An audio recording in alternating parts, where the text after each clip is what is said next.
Welcome to the Daybreak with Jeff Slakey podcast. I'm so happy you found us. Please subscribe, rate, review, and share this with your circle of influence.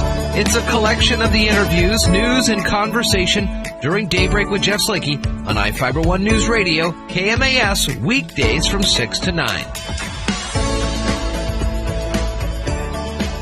Well, good morning to you. We are in the midst of a couple warm days here. Let's bring Spencer in. Good morning, sir. Hey, good morning. How you doing? I am doing well and excited to see the warmth around the area. Today on the show, Sheriff Salisbury, and we'll find out who else is deserving for dinner. But first, we start with our COVID update. Mason County Public Health was notified of 5 additional Mason County residents that tested positive for COVID-19. This brings the total to 65 positive cases in Mason County.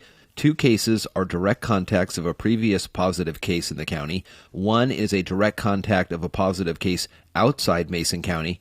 Mason County Public Health continuing contact interviews the patients, a male in his 60s, and 4 females between the age range of 0 to 60 are currently isolating at home. These contact tracing jobs that are popping up now are so interesting. I mean, it's like it's like police working on a cold case almost. They have to ask you where you've been and try for you to try to remember. That would be, I have a tough time. And I think later today, Spencer, we're going to talk about sleep and how it's affecting adults. But I'd be hard pressed to think. I know I went to 3 stores yesterday, but like the time range that you go to the store, how long you're there, and then whether or not you may have missed something. It's very fascinating how this all works. It really is. And if you had said like 6 months ago or even 3 months ago, 4 months ago, to identify what this occupation is or what this role is, nobody would know what the heck you were talking about.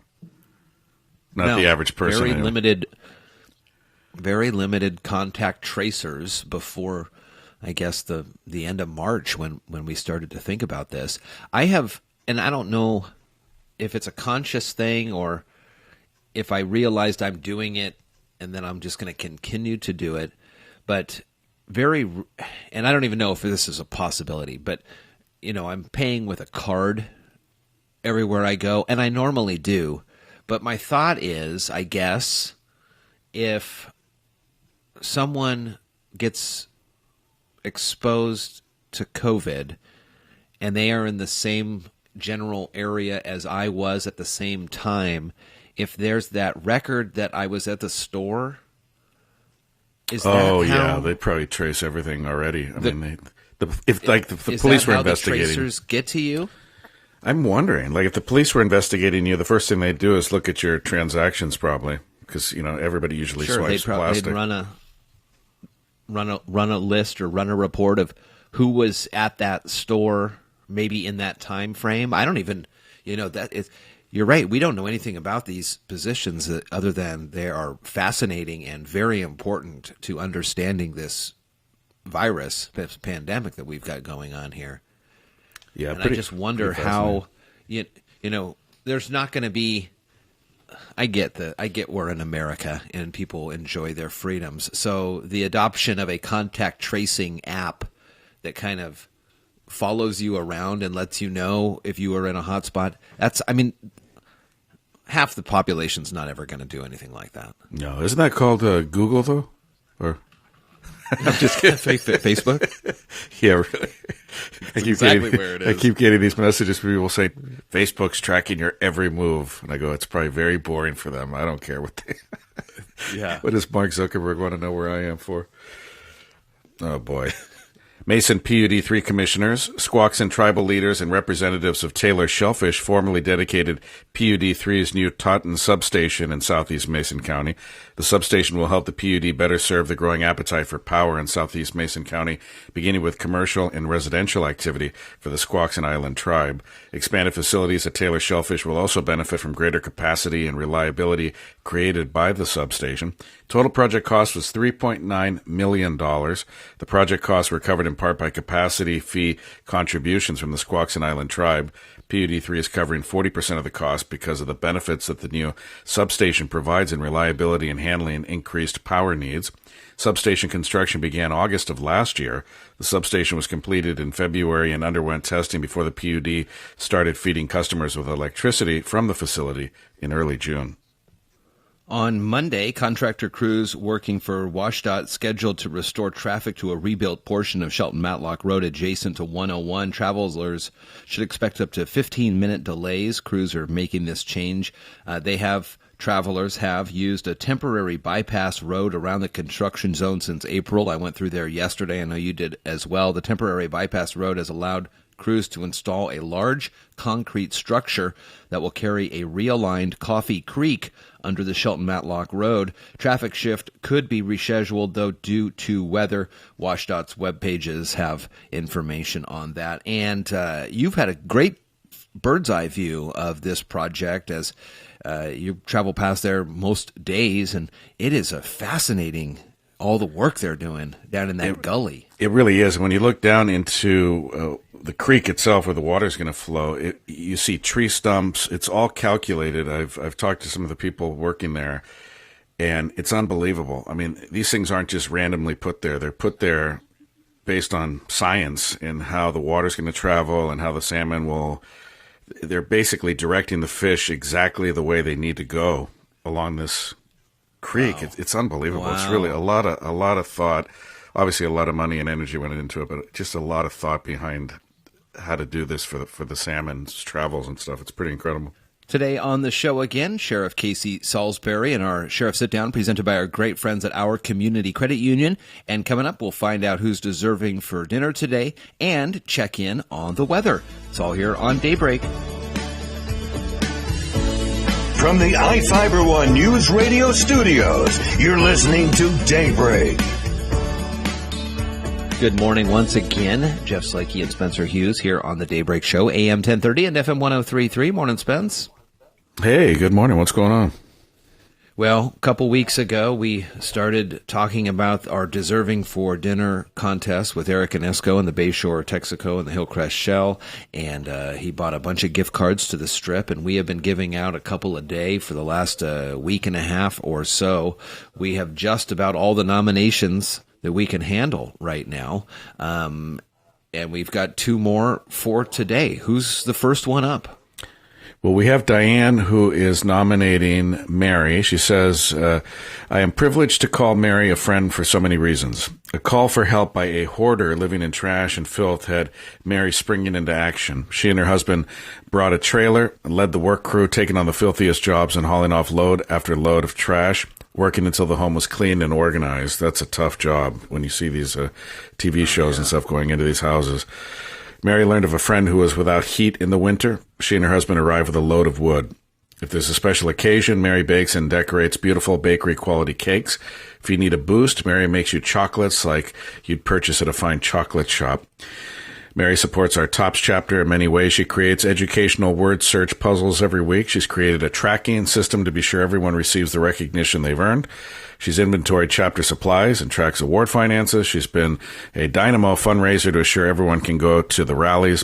She keeps in contact with the members and brings a beautiful bouquet to those recovering from illness or surgery. She's our greatest cheerleader and endlessly generous-hearted. She does all of this and more despite severe visual impairment. And I hope you will agree that Mary is deserving for dinner. And Diane, we absolutely do think so. That's a fantastic nomination here, nominating her friend Mary. This next one is Adrian is nominated, a friend of the show, been on a couple different times. It's D at Mason County Kitten Rescue. Kitten Rescue in Mason County is another one of these thankless jobs. It is just so tough when we hear those stories with Dee about the feral cats in the county and all the work that they've got to do for the spaying and neutering and feeding and taking care of these animals. And, cats can, when they are out in the wild, they can repopulate very fast. And it can cause a lot of concerns to not only the wilds, but the domesticated animals too. And that is another great person in our community that does a lot of great work. Adrian nominating D at Kitten Rescue, Mason County Kitten Rescue. So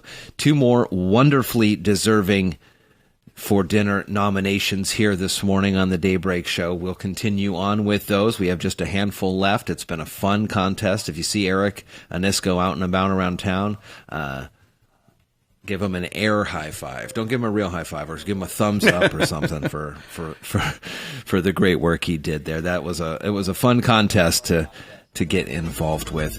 More Daybreak Show is coming up. You're listening to Daybreak on I-Fiber One News Radio. Well, good morning, everybody. Jeff Slakey and Spencer Hughes on the Daybreak Show, and we welcome in studio Mason County Sheriff Casey Salisbury for our Sheriff Sit-Down, presented by our great friends at Our Community Credit Union. Hey, Casey, how are you doing? Good morning. It's good to see you here again, and thought we would spend today, as the weather is very nice and will continue to get nice, about boating Yes. safety. We didn't get a chance too much to talk about it so far this year, and now with COVID, there's a whole host of other things you should think about. So let's start from the very first thing you're going to do is you get ready to go out on the boats. Make sure your trailer is all locked up and attached properly to the truck, and then when you get to the boat ramp, social distancing and all that. So let's start there and go through the whole thing. Yeah, well, on the takeoff, I think probably people have had their trailers out a little bit this year, but oftentimes what we're seeing is no taillights or one taillight. And especially as you get towards evening hours or something, you're on the way home, it's great to have both those behind there. And when we get out to the ramps, I think the thing that we're really pushing hard for in the Sheriff's Office this year, and we do every year, but this year we've done a really strong emphasis on a number of our lakes for our safety equipment. And now with the weather going to bump up for a week straight, we'll see a lot more people out on the water, and our folks are going to make those contacts for safety equipment on the water. And we've been very stringent this year on that. We've really worked hard over the last couple of years to educate people and things and people on the lakes. And we've hit it hard at the beginning of this year. And I'd have to ask Sergeant Severance the number of citations written, but we've made some contacts on that, and it's paying off. But we still haven't hit that long streak of warm weather, periodically a couple days. So this week is almost like the first of our summer, I think. Sure. So have you had a chance, I know you mentioned Officer Severance there and Deputy Severance, and if he has noticed more folks from out of town on our waterways, or is it still kind of the locals? Gosh, I'm just guessing, Jeff, that we're having a lot more on the water because in the last few weeks or last couple of months since this COVID issue has been in the public, I can't tell you the number of people that when we're out during the day have contacted us and told us that, wow, we love Mason County. We're moving down here. We're moving into our summer home. So I think we're seeing a lot more residences stay down here a lot longer, getting out of the greater Seattle area and the big cities.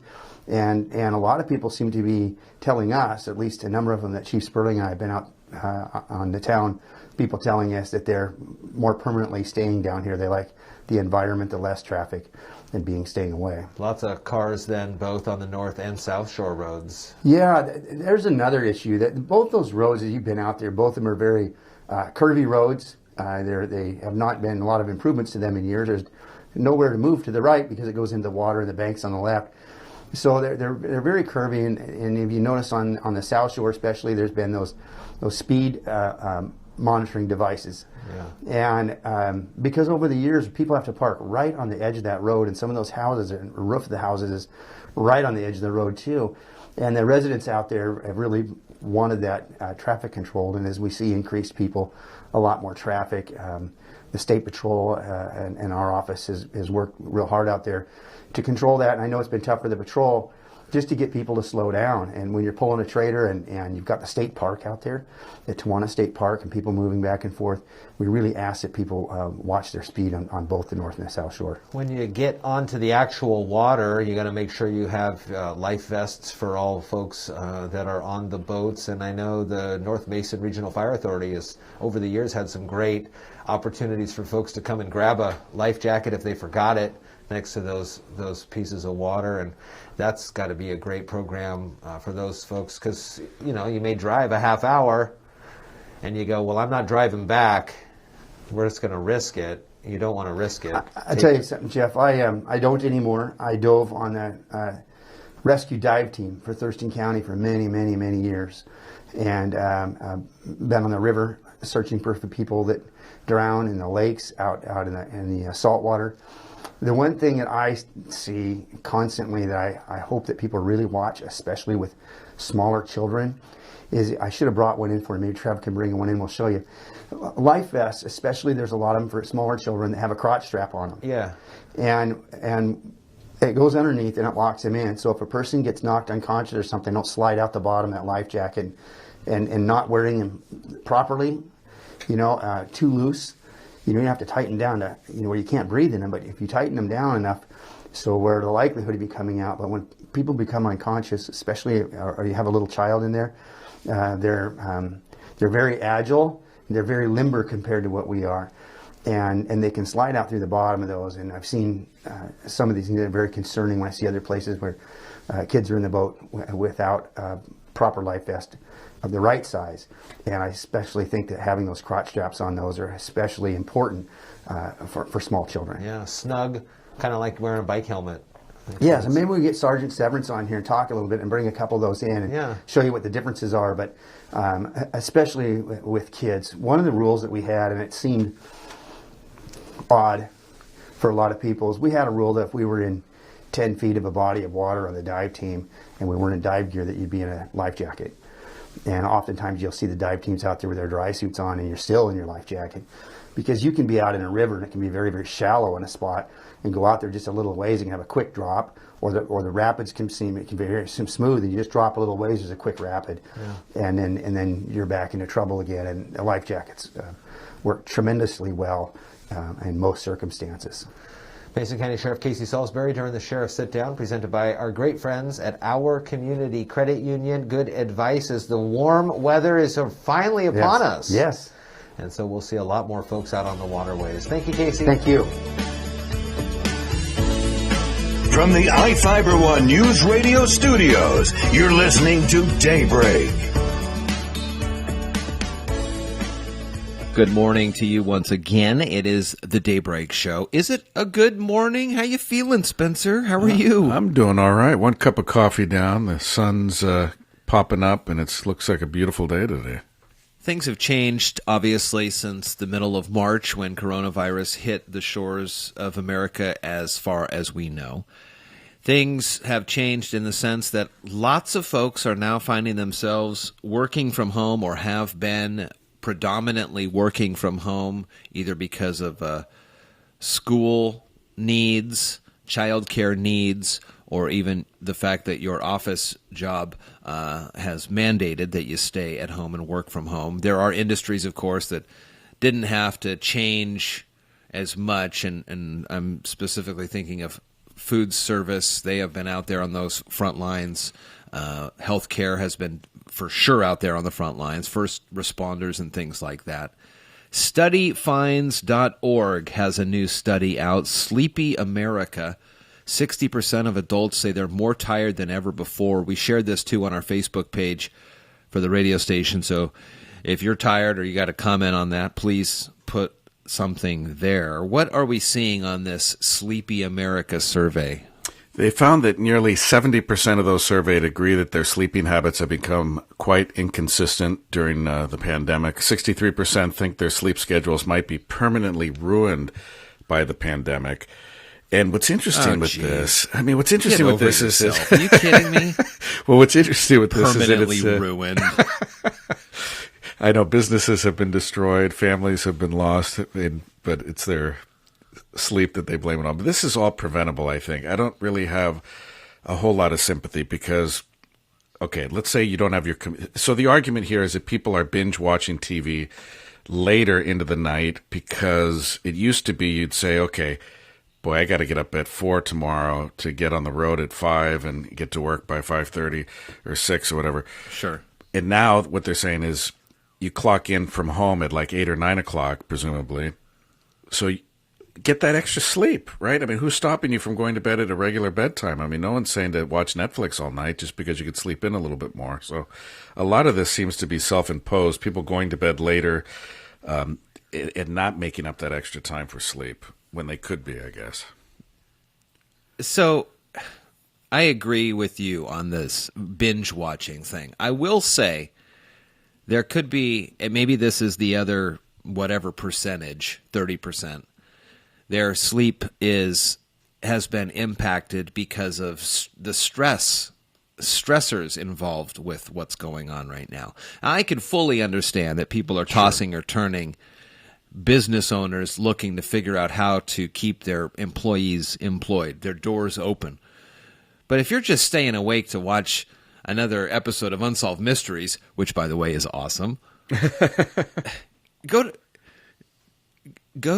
treat your day like it's the regular day. And then you get up in the morning like you normally would, and here's an idea, go for a walk. Yeah, no, You'll absolutely. feel better. Yeah, no, absolutely. One other area This is a tough one. Yeah, what do you got? Well, this one's a little more realistic, I think. They're saying that the majority of parents in the poll say it's difficult to maintain their child's sleep schedule. This one's hard, and as you know, with Kaiser having been home and our kids home too, only 35% report having an easier time putting their kids to bed during quarantine. Kids may be just as tired as their parents, it seems. And that's something that we knew was coming with this, because a lot of the rules, as you know, as a parent, kind of had to go out the window a little bit. I mean, everything was different. It was traumatic for teachers, parents, and for the students themselves. So we were a little more lax in terms of, okay, time for bed. You have school tomorrow morning because, lessons were done throughout the day and they didn't have to get to school quite as early and things like that. But yeah, I hear you on that one. We here at the Slakey house wake up very early, as you do as well, and it's the nature of this job.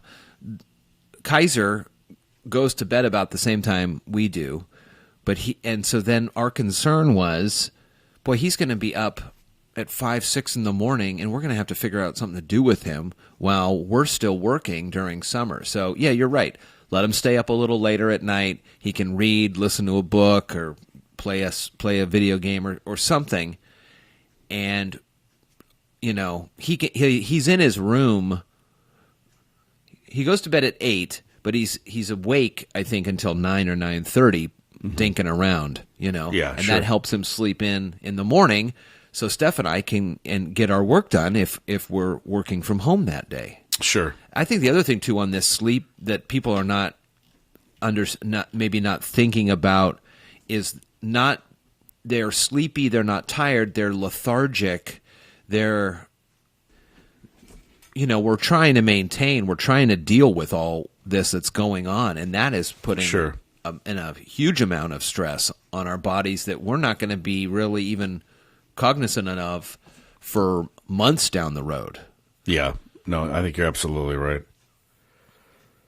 So, I mean, the sleep is, like you said at the beginning of this, if it's just because people are binge watching, you are in total control of this. And if you feel as though, and this is me here, if you feel as though your life is spinning out of control because of outside influences, adjusting your sleep schedule is something you can do for yourself.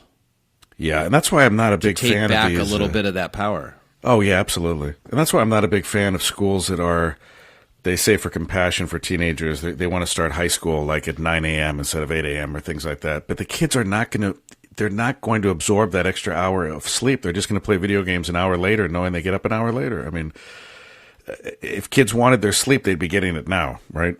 I mean, we know that we're sleep deprived. We know that we're always on our phones and on our iPads. We're always playing video games.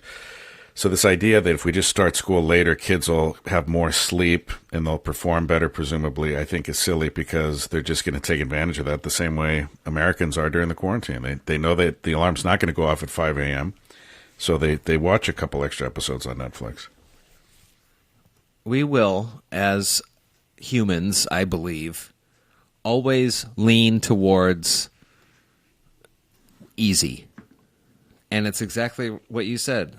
you're not going to wake up an hour early to do your schoolwork or something. You're going to stay up and you're going to sleep in and you're going to milk it for as much as you can before you realize, oh, that was too much. And now I need to go back, go back a little bit and understand where I'm at. Yep.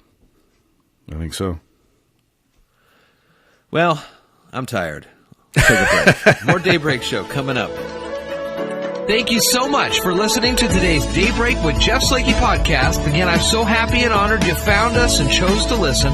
Please subscribe, rate, review, and share this with your circle of influence. It's a collection of some of the interviews, news, and conversation during Daybreak with Jeff Slakey on I-501 News Radio KMAS, weekdays from 6 to 9. Thank you so much again, and talk with you next time.